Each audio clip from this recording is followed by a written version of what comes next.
Então, hoje é um dia muito interessante, muito especial aqui no Tendência, né? Nós já recebemos muitos amigos e agora vamos receber mais um.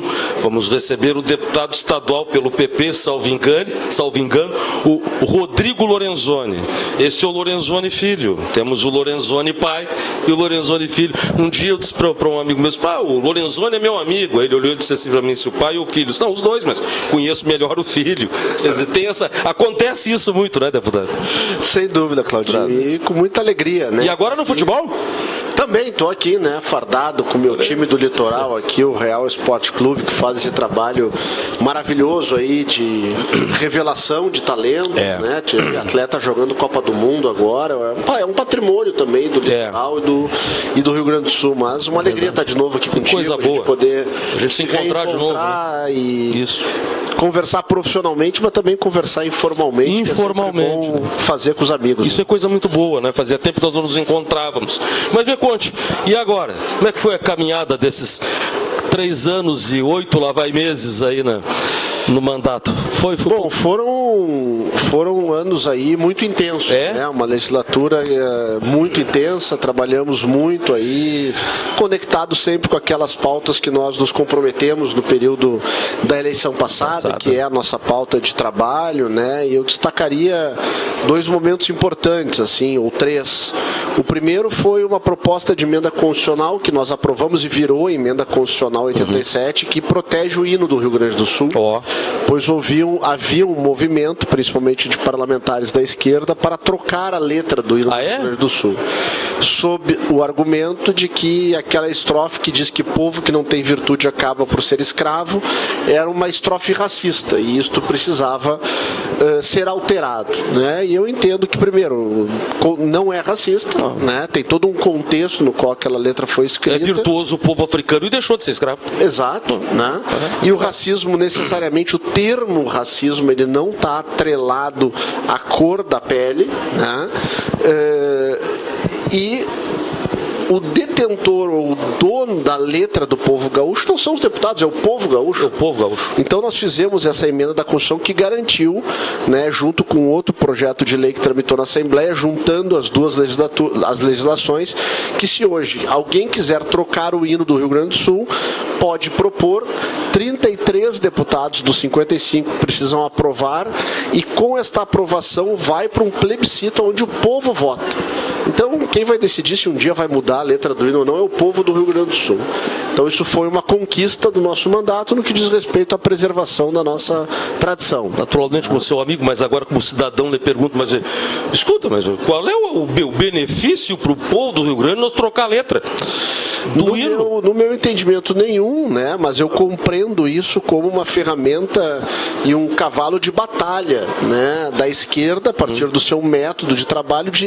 Eles têm um método de trabalho de desconstrução dos símbolos, de desconstrução de pilares importantes da sociedade, né? Então, tu desconstruir ou desconstituir símbolos da nossa cultura, tu fragiliza a nossa história, tu fragiliza as nossas referências, tu fragiliza aquilo que nos une, e uma sociedade desunida e fragmentada fica mais fácil de ser governada, né? Um político... Então, por favor. Não, mas é isso. Eu ia dizer que um político já falecido, que era o Nelson Marquesan, e ele foi ministro das comunicações.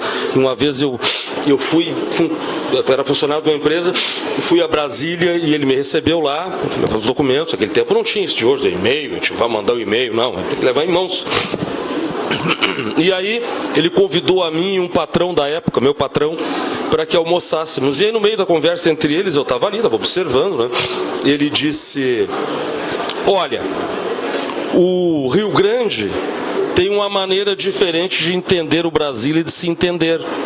As tradições do Rio Grande são diferentes. Aquilo é uma coisa muito do Rio Grande do Sul, não é? Então, assim, é difícil se mexer com as coisas do Rio Grande do Sul. Os caras estavam reclamando na época que tinha muita música estrangeira no rádio, essas coisas, né?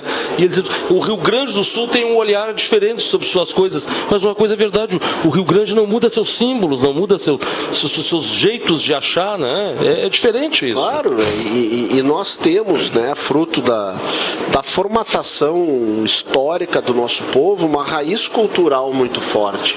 O Rio Grande do Sul talvez tenha gestado o maior movimento folclórico do mundo. Foi. Porque o número de CTGs que existem, né, no Rio Grande é evidente, mas no Brasil e fora do Brasil, talvez nenhuma outra manifestação cultural tenha produzido tanta...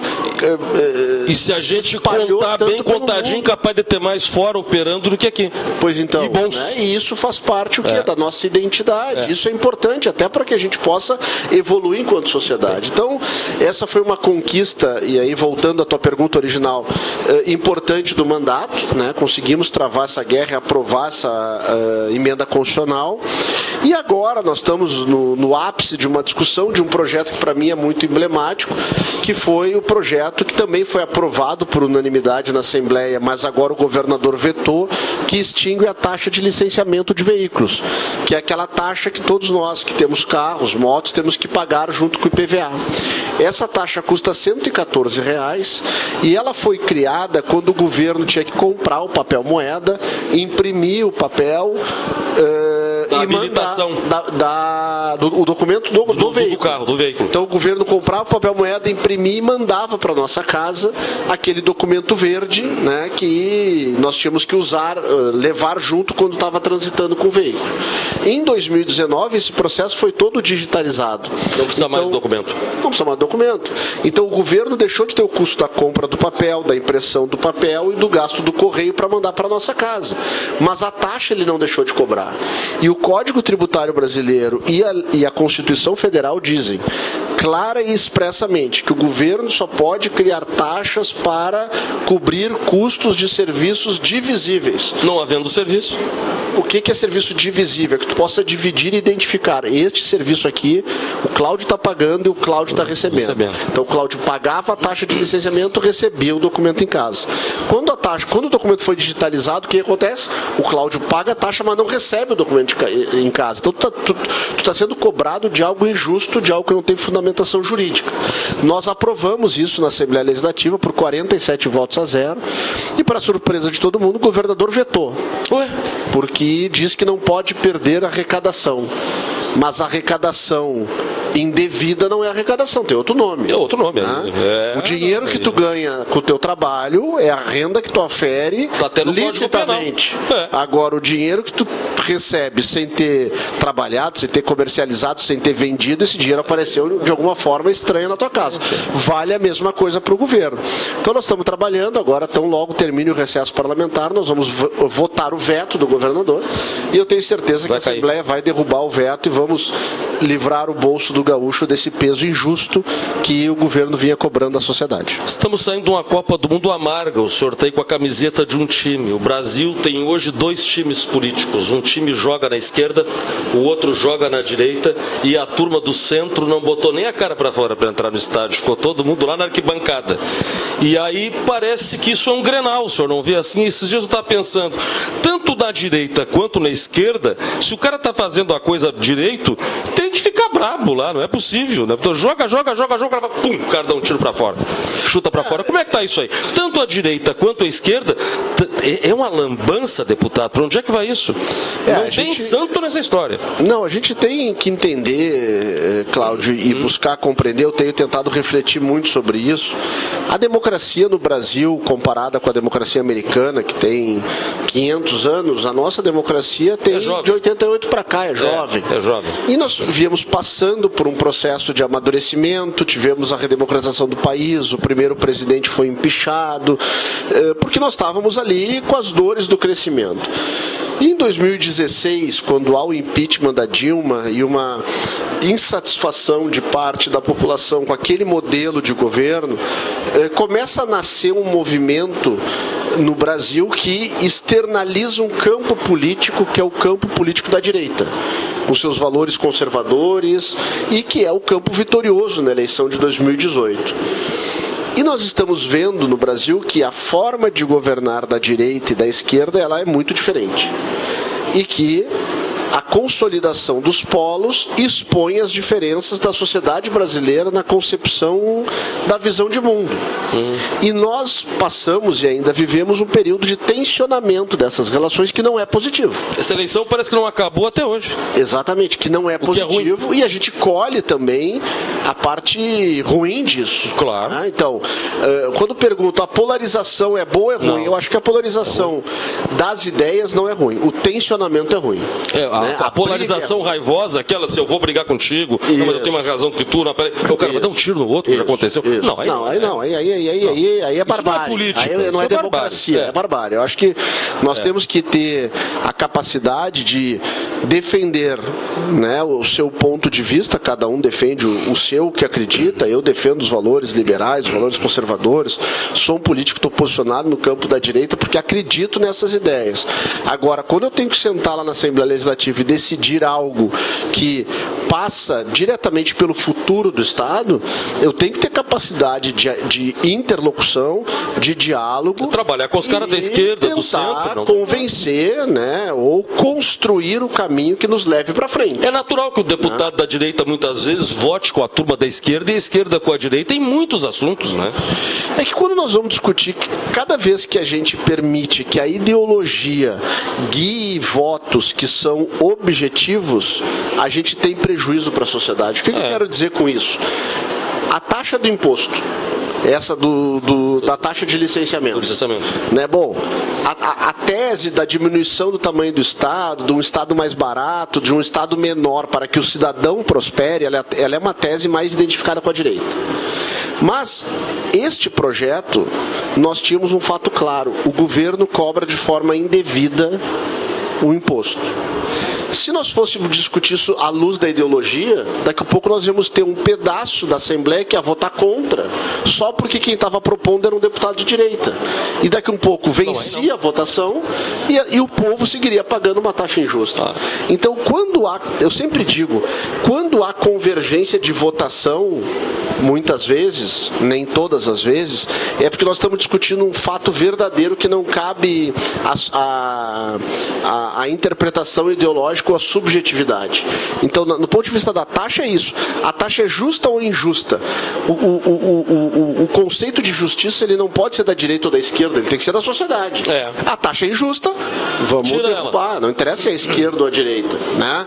Bom, algum deputado da esquerda faz um projeto de forma organizada, constitucional, que vai trazer proteção para as mulheres nesse período que nós estamos vivendo de feminicídio, ou um deputado da direita apresenta um projeto de defesa de crianças, enfim. Bom, se o projeto é positivo e vai trazer ganhos para a sociedade... Que se vote. Que se aperfeiçoe, mas que não se negue apenas porque vem do lado A. Foi o Lorenzoni que apresentou, Lorenzoni, não é a pessoalização. Tu tem que olhar aquele projeto, bom, esse projeto é bom, vai fazer bem, vamos votar. Esse projeto é ruim, vai fazer mal, não vou votar. Mas nós não podemos perder a capacidade de convergir em alguns momentos e andar para frente, porque isso são pilares que pressupõem inclusive a existência da democracia.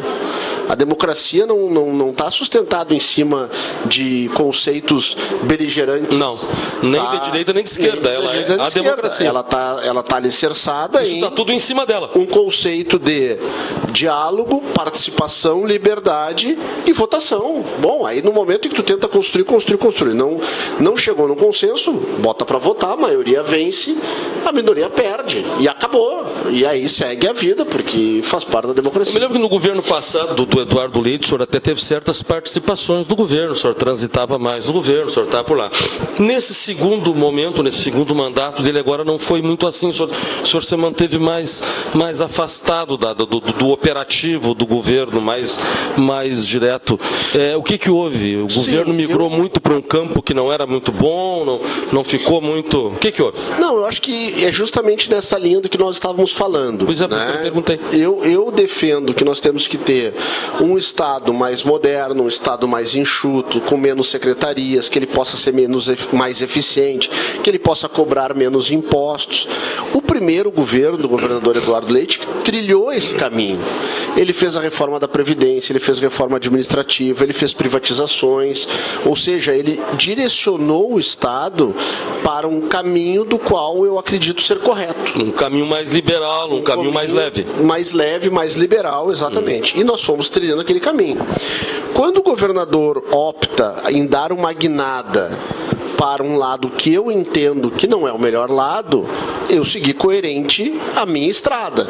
Então, quando ele começou a aumentar o número de secretarias, não concordo com isso. Hoje, o Rio Grande do Sul, o governo Eduardo Leite II é o governo que mais tem secretarias de Estado na história do Rio Grande do Sul. Que loucura isso. Quando ele começou além de aumentar o número de secretarias, a tentar aumentar impostos sucessivamente. Eu sou contra o aumento de impostos. E ele tentou aumentar impostos, não conseguiu. Depois ele tentou tirar os benefícios fiscais da cesta básica. Ele queria tirar o benefício fiscal, que é a redução do imposto para os alimentos da cesta básica para o Estado arrecadar mais. Eu fui contrário. Ele começou a trazer uma série de benefícios para a elite do funcionalismo público, que já é muito bem remunerada. Eu sou contrário. Eu acho que cada vez que tu aumenta a remuneração daqueles que ganham mais, em detrimento dos que ganham menos, tu penaliza o brigadiano que está na rua, o professor na sala de aula, o assistente de saúde e tal. Então, quando ele começou a caminhar para esse lado, levou o PDT para dentro do governo. Eu tenho todo o respeito democrático pelo PDT, mas é um partido que está muito distante daquilo que eu acredito. Tem lá o PT também. Aí o senhor pulou a janela. Nem saiu pela porta. Esse não é o caminho. Eu vou seguir com a minha coerência. Quem mudou foi o governo. Eu segui no meu passo que eu pretendo seguir a minha vida inteira, que é defendendo os valores que eu acredito. Né? Agora, isso não me fez, e fiz oposição ao governador, fiz denúncias que considero importante quando ele quis comprar com o dinheiro da reconstrução um jatinho. Né? As pessoas não tinham casa e ele estava querendo comprar um jatinho. Né? Então está correto isso. Quando tinham pessoas que não tinham casa, nós descobrimos que ele reformou uma quadra de beach tênis lá no Palácio das Hortênsias, onde ele descansa. Então, estas coisas todas eu não concordo e nós denunciamos. Agora, nós votamos terça-feira passada a lei de diretrizes orçamentárias.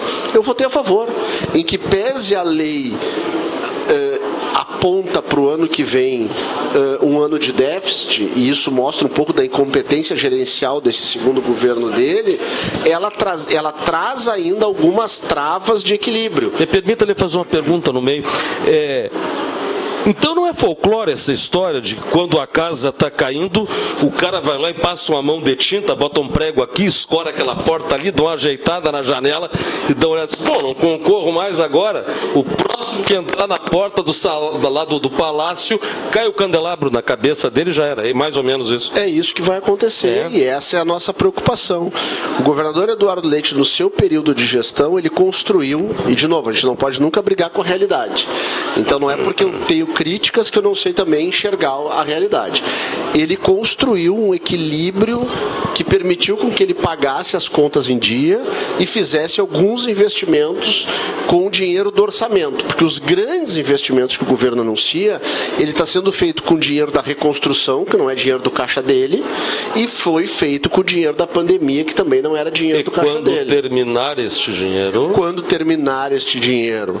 E como ele não cuidou das despesas, e aí que vem as minhas críticas, nós vamos ter já no ano que vem uma previsão de 4 bilhões e 800 milhões de déficit fiscal do Estado. Salários novamente?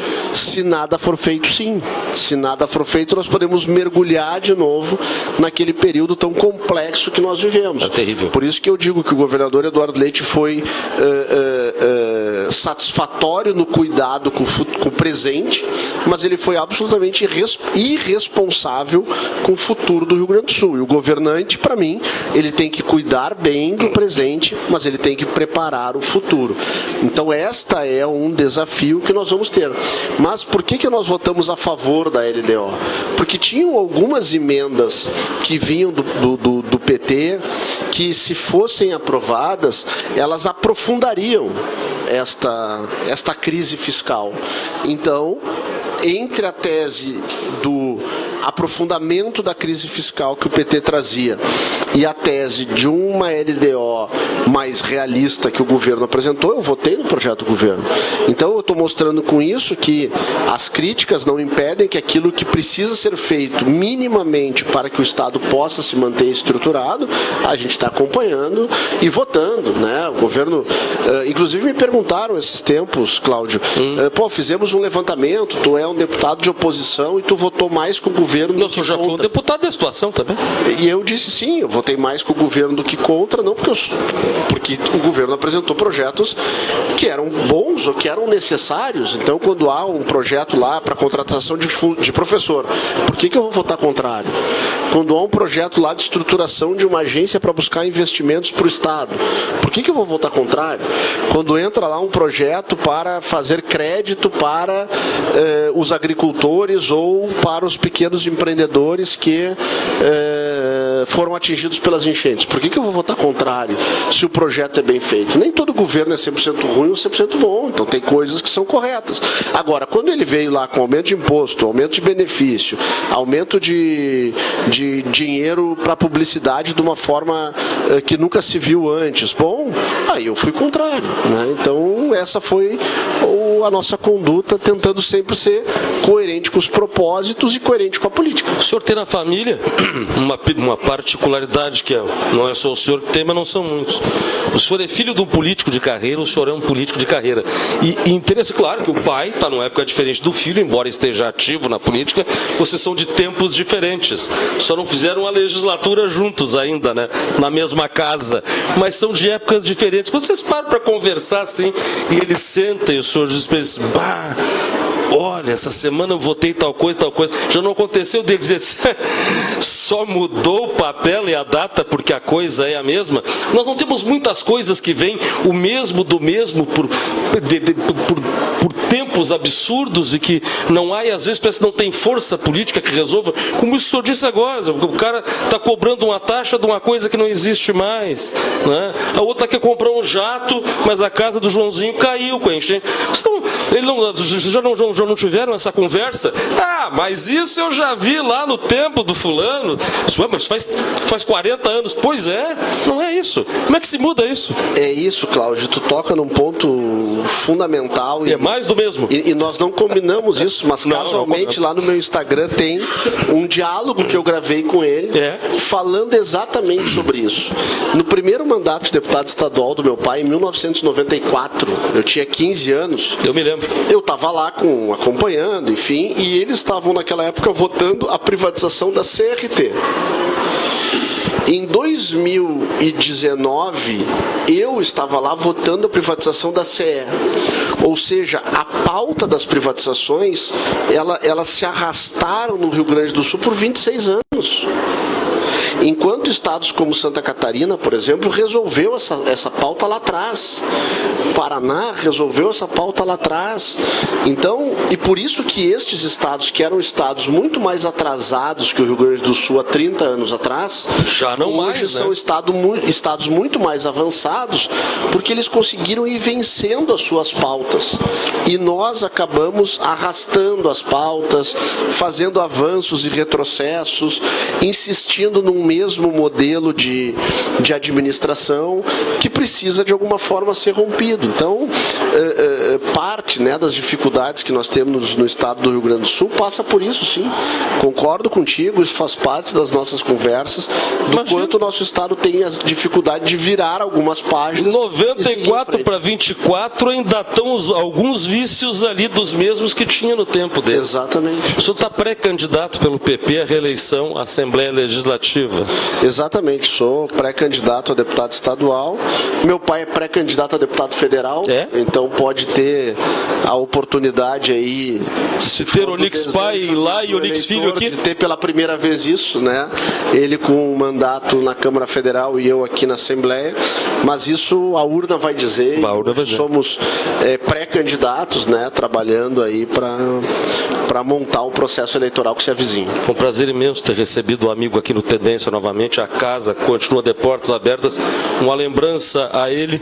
Um abraço. Obrigado. Eu vi ele a última vez aqui na campanha do Governo do Estado ainda. E eu lhe desejo toda a boa sorte, que Deus abençoe e acompanhe na campanha e que tudo dê certo, que possamos nos encontrar com o senhor vitorioso depois das eleições. Foi um prazer. Se Deus quiser. Obrigado, Cláudio. Uma alegria estar aqui e ver Tendência cada vez mais forte, firme, fazendo a diferença aí na comunicação do litoral. Muito obrigado. Nós voltamos logo mais.